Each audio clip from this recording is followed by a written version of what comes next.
Hello everyone, welcome to Nayra study. आप सब कैसे हैं? आई होप कि आप सभी बहुत अच्छे होंगे और अपनी स्टडी को बहुत ही अच्छे से कर रहे होंगे।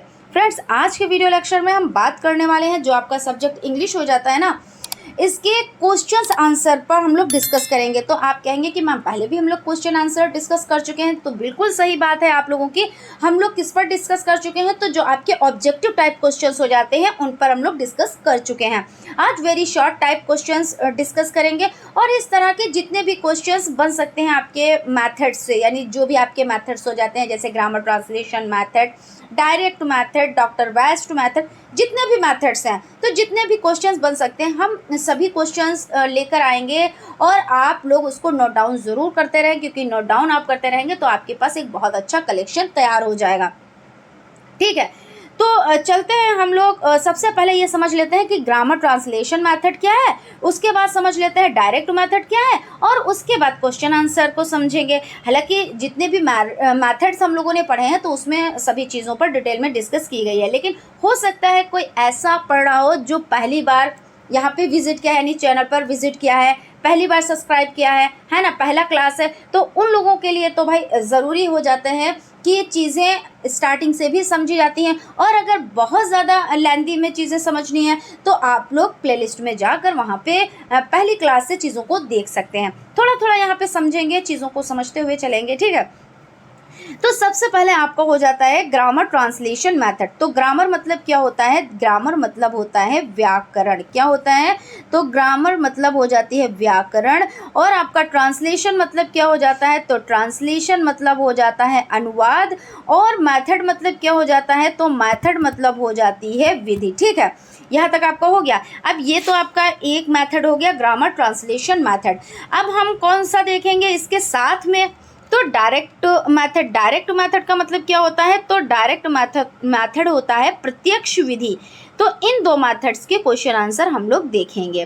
तो ग्रामर ट्रांसलेशन मेथड क्या होता है, इसको और किन नामों से जाना जाता है, और यूनिट क्या है, यानी टीचिंग यूनिट क्या है, तो ये सभी क्वेश्चन में हम लोग डिस्कस करेंगे। तो चलते हैं, सबसे पहले हम लोग देख लेते हैं क्वेश्चन आंसर। तो आपका हो जाता है डीएलएड सेकेंड सेमेस्टर वालों के लिए है ये। ठीक है, तो सबसे पहला क्वेश्चन आपका हो जाता है, what is the unit of grammar translation method. Question क्या कह रहा है? क्वेश्चन कह रहा है यूनिट मतलब क्या होता है? यूनिट मतलब होती है इकाई। क्या होता है यूनिट मतलब? तो यूनिट मतलब हो जाती है इकाई। तो कह रहे हैं what is the unit of grammar translation method, यानी ग्रामर ट्रांसलेशन मेथड जो हो जाता है व्याकरण अनुवाद विधि, इसकी जो इकाई है वो क्या है? तो इसकी इकाई आपको पता है कि वर्ड हो जाती है। क्या हो जाती है? तो वर्ड हो जाती है। उसके बाद आपका नेक्स्ट क्वेश्चन हो जाता है, नेक्स्ट क्वेश्चन है tell more names of grammar translation method, यानी ग्रामर ट्रांसलेशन मेथड। तो ग्रामर का मतलब क्या होता है? व्याकरण, ट्रांसलेशन यानी अनुवाद, मेथड यानी विधि। तो ग्रामर ट्रांसलेशन मेथड, व्याकरण, अनुवाद, विधि। टेल मोर नेम्स यानी इसके और नाम क्या हैं, अन्य नाम बताएं। इस तरह से क्वेश्चन बन सकता है आपका एग्जाम में। तो हम लोगों ने पढ़े थे, मेथड्स में पढ़े थे कि इसके अन्य नाम भी हैं। कौन कौन से नाम हैं? तो ओल्डेस्ट मेथड। तो ओल्डेस्ट मेथड का मतलब क्या होता है? ओल्डेस्ट मेथड का मतलब होता है पुरानी विधि, है ना। क्या होता है? तो पुरानी विधि, पारंपरिक विधि, आप ऐसे कह सकते हो, पुरानी विधि। उसके बाद आपका नेक्स्ट हो जाता है क्लासिकल मेथड। क्लासिकल मेथड मतलब क्या होता है? तो शास्त्रीय विधि हो जाती है। क्या हो जाता है? तो शास्त्रीय विधि हो जाती है, शास्त्रीय विधि। और उसके बाद नेक्स्ट हो जाता है ट्रेडिशनल मेथड। ट्रेडिशनल मतलब क्या होता है? तो आपका हो जाता है कि पारंपरिक। और उसके बाद यानी लोकप्रिय विधि, और भारत में सर्वाधिक लोकप्रिय, पॉपुलर यानी बहुत ज़्यादा फेमस, तो ये पॉपुलर मेथड हो जाता है। तो इस तरह से tell more names of grammar translation method, तो oldest method, classical method, traditional method, popular method, ये सभी हो जाते हैं। अगर कहीं पे आ जाए कि ग्रामर ट्रांसलेशन मेथड, जैसे भाई tell more names of grammar translation method, तो आपने बताया oldest method, classical method, traditional method, popular method. अगर ऐसे आ जाए tell more name of traditional method, तो ट्रेडिशनल बात तो वही है, तो आप यहाँ पे कर देंगे grammar translation method, oldest method, classical method, popular method, या popular method, tell more names of popular method. तो grammar translation method, oldest method, classical method, traditional method, यानी कैसे भी घुमा के क्वेश्चन कर सकते हैं। लेकिन आपको जब सभी नेम पता है, तो जब कहते हैं कि एक घर में जाना है, चारों तरफ के आपको रास्ते पता है कि इधर से भी आ सकते हैं, इधर से भी आ सकते हैं, तो किसी भी रास्ते से आपको जाना पड़ जाए आप वहाँ पे पहुँच जाएंगे, है ना। तो बस वही चीज़ यहाँ पे हो जाती है। उसके बाद नेक्स्ट क्वेश्चन आपका हो जाता है, नेक्स्ट क्वेश्चन है what is the target of grammar translation method, यानी कहने का मतलब ये हो जाता है ग्रामर ट्रांसलेशन मेथड का टारगेट क्या है। तो देख लेते हैं, target language learn by mother tongue, major focus reading and writing. सबसे ज़्यादा फोकस इसमें किस पे किया गया है, तो रीडिंग और राइटिंग पर किया गया है। और मेथड इसमें क्या है, जो मेथड मतलब विधि है इसकी, तो क्या है, नोन टू अननोन, यानी नोन टू अननोन, यानी बच्चे को भाई मातृभाषा में इसमें बहुत ज़्यादा फोकस किया गया है, मदर टंग है ना। तो मदर टंग यानी ग्रामर ट्रांसलेशन मेथड, भाई हम लोगों ने कैसे स्टडी की, हम लोगों ने इंग्लिश कैसे सीखी है, तो अनुवाद करके ग्रामर ट्रांसलेशन मेथड से कि भाई एक अनुवाद दे दिया गया, इसको बनाओ, या ही का मतलब क्या होता है, शी का मतलब क्या होता है, इट का मतलब क्या होता है, वास का मतलब क्या होता है, इसका मतलब क्या होता है, ये सभी चीज़ें हम लोगों को बताई गई है ना।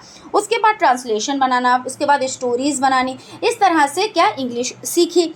तो यही इसमें क्या है, कहने का मतलब ये है कि मदर टंग यानी मातृभाषा जो हमारी है उससे रिलेटेड इंग्लिश को सिखाया गया है, दोनों भाषाओं को मिला के सिखाया गया। तो इसमें क्या है, ज्ञात, ज्ञात मतलब जो चीज़ हम जान रहे हैं, भाई जो चीज़ जान रहे हैं वो, और जो चीज़ नहीं जान रहे हैं उससे जोड़कर यानी नोन टू अननोन चीज़ें हमको बताई गई, यानी नोन से अननोन, यानी नोन मतलब जानना, जो चीज़ हम जानते हैं उससे जोड़कर अननोन चीज़ है। जैसे ABCD जानते हैं, बच्चे जान रहे हैं, अब हमने A फॉर एप्पल बच्चों को बताया, B फॉर बॉय बताया, तो यानी A जान रहा था बच्चा, एप्पल नहीं जान रहा था, तो एप्पल के बारे में बताया कि A फॉर एप्पल होता है, यानी नॉन टू अननोन, इस तरह से हो जाता है। और फोकस किस पे किया गया, यानी जो ग्रामर ट्रांसलेशन मेथड है, तो फोकस सबसे ज़्यादा किस पे किया गया, तो रीडिंग पे किया गया, और किस पे किया गया, और राइटिंग पे किया गया, किस पे किया गया, और राइटिंग पे किया गया, ठीक है।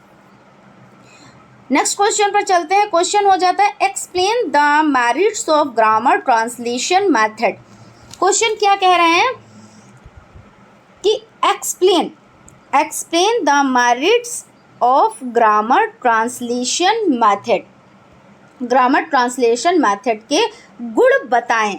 मेरिट मतलब क्या होता है, तो गुण होते हैं, क्या होते हैं, गुण होते हैं। तो यहाँ पे 2 मेरिट्स लिख देते हैं, ठीक है ना। Explain the 2 merits of grammar translation method. तो फर्स्ट आपका हो जाता है Hindi is the mother of instruction, और उसके बाद यानी यहाँ पे क्या है, हिंदी शिक्षा की जननी है, इसमें ये माना गया है। Useful at the primary stage, यानी ये किसके लिए उपयोगी है, तो प्राथमिक स्तर पर उपयोगी है, यानी जो बच्चे छोटे बच्चे हैं, प्राथमिक में हैं, प्राइमरी, तो उनके लिए ये विधि बहुत ज़्यादा उपयोगी है। यही मेरिट्स है इसके। तो Hindi is the mother of instruction, यानी हिंदी शिक्षा की जननी है, और useful at the primary stage, ये प्राथमिक स्तर पर उपयोगी है। क्वेश्चन नंबर 5 देख लेते हैं। Explain 3 demerits of grammar translation method. अब क्या कह रहे हैं, एक्सप्लेन यानी व्याख्या कीजिए। एक्सप्लेन मतलब क्या है कि व्याख्या कीजिए 3 डिमेरिट्स, यानी 3 डिमेरिट्स का मतलब हो जाता है दोष, क्या हो जाता है, दोष। Demerits of grammar translation method, तो देख लेते हैं। फर्स्ट नंबर का हो जाता है unwanted method, listening, speaking, reading and writing. उसके बाद आपका हो जाता है स्पीच निग्लेक्ट। स्पीच क्या है, निग्लेक्ट किया गया है, यानी भाषण को उपेक्षित किया गया है। एग्जैक्ट ट्रांसलेशन नॉट पॉसिबल, यानी सटीक अनुवाद संभव नहीं है। इसमें क्या है, एग्जैक्ट ट्रांसलेशन नॉट पॉसिबल। चलते हैं अगले क्वेश्चन की तरफ।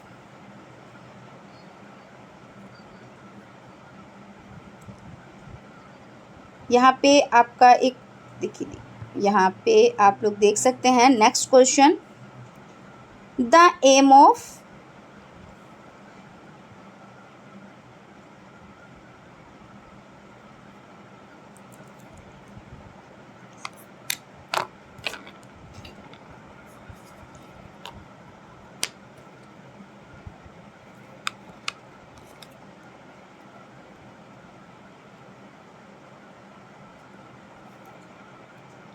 क्वेश्चन आपका हो जाता है the aim of the direct method. क्या क्वेश्चन हो जाता है?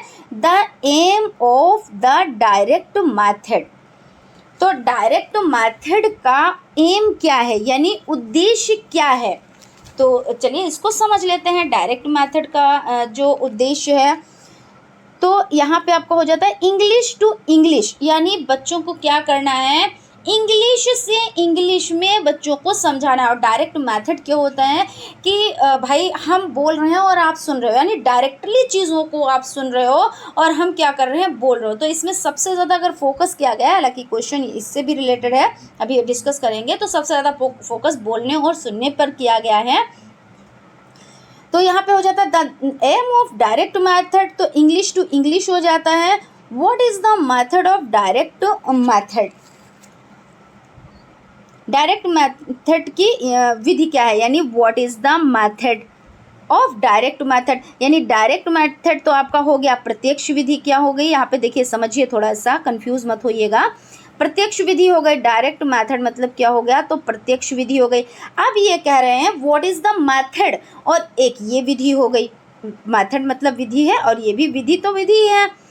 तो यानी कहने का मतलब ये है, क्वेश्चन ये कह रहा है कि what is the method of direct method. तो डायरेक्ट मेथड की विधि क्या है, ये चीज़ पूछ रहे हैं। तो इसमें आपका क्या हो जाता है, डायरेक्ट मेथड की विधि जो हो जाती है वो हो जाती है इंडक्टिव मेथड। क्या हो जाता है, तो इंडक्टिव मेथड हो जाता है। और इंडक्टिव मतलब क्या होता है, तो इंडक्टिव का मतलब होता है आगमनात्मक विधि।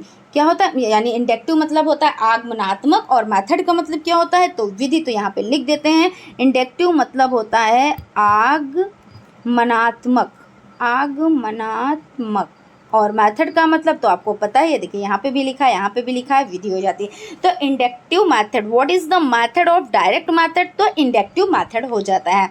नेक्स्ट क्वेश्चन की तरफ चलते हैं। क्वेश्चन आपका हो जाता है most focus in direct method on whom was this done। Question आपका कह रहा है कि डायरेक्ट मेथड में सबसे ज़्यादा फोकस किस पर किया जाता है, यानी क्वेश्चन को समझ लीजिए एक बार फिर से। मोस्ट फोकस, सबसे ज़्यादा, मोस्ट मतलब सबसे, फोकस मतलब ध्यान देना। फोकस मतलब क्या होता है, तो भाई ध्यान देना है ना। इन डायरेक्ट मेथड यानी प्रत्यक्ष विधि, क्या होता है, तो प्रत्यक्ष विधि, क्योंकि हम लोग प्रत्यक्ष विधि के बारे में जान रहे हैं। On whom was this done, यानी डायरेक्ट मेथड में सबसे ज़्यादा फोकस किस पर किया जाता है। तो इसमें आप लोगों को कई बार ये चीज़ें बता चुके हैं, लेकिन यहाँ पे क्वेश्चंस हम लोग कंप्लीट कर रहे हैं।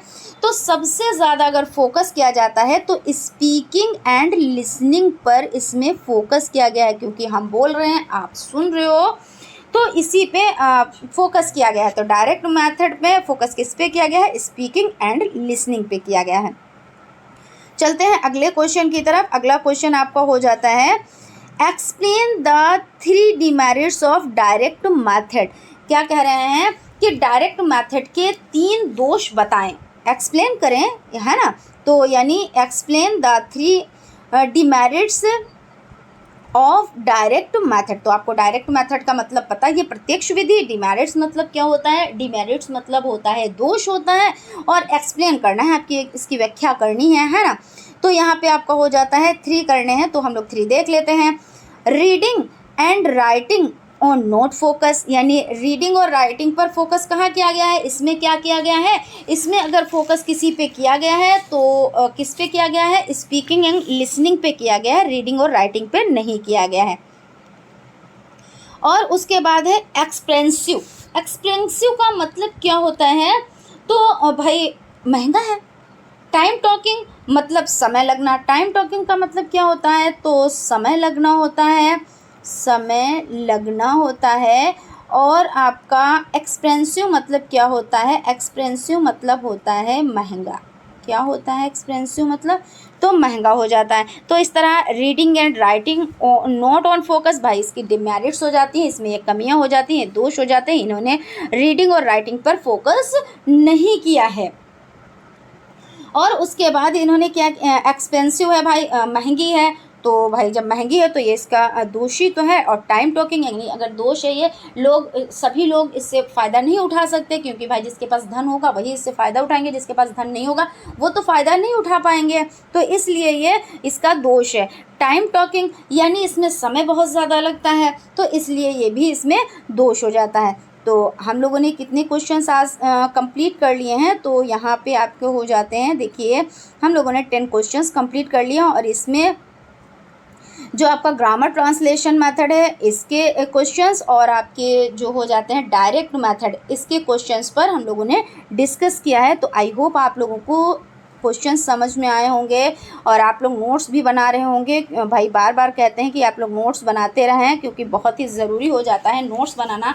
आपके पास एक अच्छा कलेक्शन तैयार हो जाएगा, तो इससे आप लोगों को बहुत ज़्यादा बेनिफिट मिलेगा। और इससे रिलेटेड जितने भी क्वेश्चंस बन सकते हैं, वो भी क्वेश्चंस हम आप लोगों के लिए लेकर आएंगे। ये तो आपके वेरी शॉर्ट क्वेश्चंस हो जाते हैं, और आपके लॉन्ग क्वेश्चंस भी रहेंगे इसमें। तो हम इसी से रिलेटेड लॉन्ग क्वेश्चन भी पहले करा देंगे, और उसके बाद हम लोग नेक्स्ट मेथड पर चलेंगे। तो फ्रेंड्स, आप लोग क्लास ज़रूर अटेंड किया कीजिए, रोज़ का रोज़ अटेंड किया कीजिए, और आप लोग लाइक सब्सक्राइब भी कर दिया कीजिए। अगर आप लोगों को क्लास अच्छा लगता है, चीज़ें समझ में आ रही हैं, अगर कोई क्वेरीज है तो आप लोग क्वेश्चन भी कर सकते हैं। तो फ्रेंड्स, मिलते हैं अगले क्लास।